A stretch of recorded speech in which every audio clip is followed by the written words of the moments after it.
Ipinagdiriwang ngayong araw ang ika-128 araw ng kalayaan. Mangungunahan po ni Pangulong Ferdinand Marcos Jr. ang pagtataas po ng watawat at pag-aalay ng bulaklak sa Rizal National Monument sa Rizal Park dyan naman sa Maynila.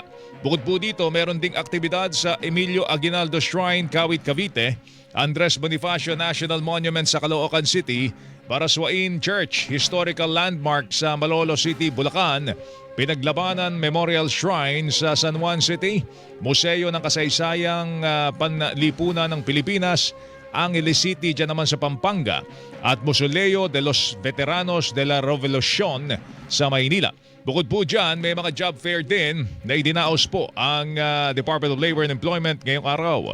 Samantala, naka-full alert ang pulisya kaugnay po ng pagdiriwang ng Araw ng Kalayaan. Ayon kay Police Major Hazel Asilo, tagapagsalita ng National Capital Region Police Office o NCRPO, 8,000 tauhan nila ang ipakakalat sa Metro Manila para matiyak ang seguridad. So ito po ay may mga key areas of deployment po tayo, lalo pa po dun sa mga areas na magkakaroon po tayo ng mga programa in celebration nga po dito sa ating 128th Independence Day celebration. At syempre, yung mga rallies po natin na ina-anticipate natin na magaganap po. So meron po tayo mga nakadeploy na mga personnel sa iba't ibang monitored areas po natin. Tinig po yan ni Police Major Hazel Asilo, tagapagsalita ng NCRPO.